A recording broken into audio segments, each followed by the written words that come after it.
All right, let's talk about curriculum design, but maybe not in the way you're used to thinking about it. Forget all the tedious parts for a minute. Today, we're going to look at this as an act of architecture, like we're building something truly amazing and transformative. Ready to get started?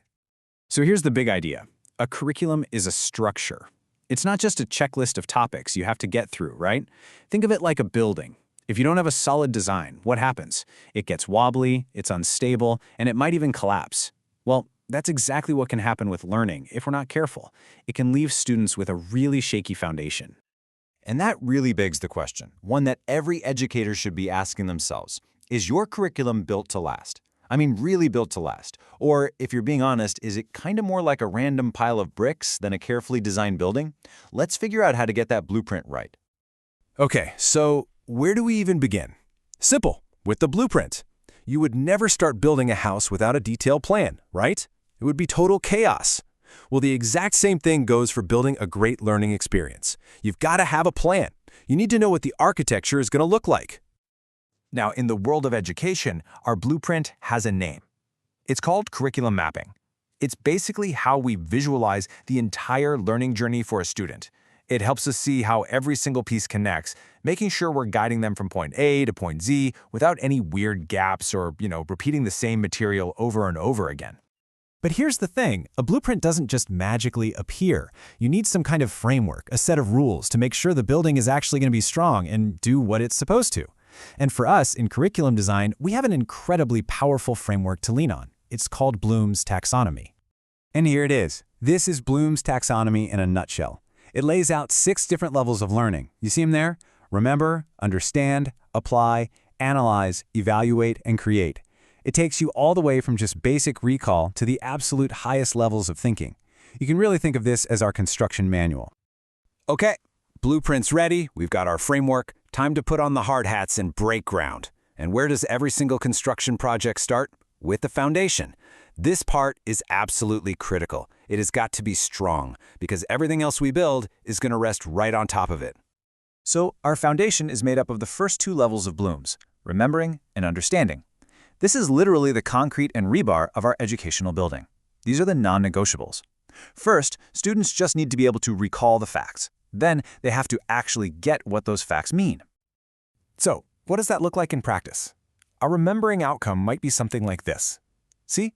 It's super straightforward. The goal is just recall. We've got to make sure that core knowledge is locked in tight before we can even think about moving on to the next level. Then, we take that next step up. We go from just remembering to understanding. So now students have to go a little deeper. They need to be able to explain the why or the how behind something. It's all about showing that they really get it, What's the actual impact of this concept? All right, our foundation is poured and it's solid. Now it's time to start building up. We're erecting the framework. This is where learning stops being so passive and gets really active. Students are going to start using what they know in much more interesting and complex ways. And this framework is built with the next 2 levels, applying and analyzing. So this is where students get their hands dirty. They're challenged to take what they've learned and actually use it somewhere new. And they start to break things down, to see how all the different pieces of an idea really fit together. At the apply level, this is where the rubber meets the road. Theory becomes practice. Students aren't just talking about principles anymore. They're actively using them to build something or do a project. This is that super important bridge between just knowing stuff and actually being able to do stuff. And then we get to analyzing. This is a huge leap. It really pushes students into deep, critical thinking.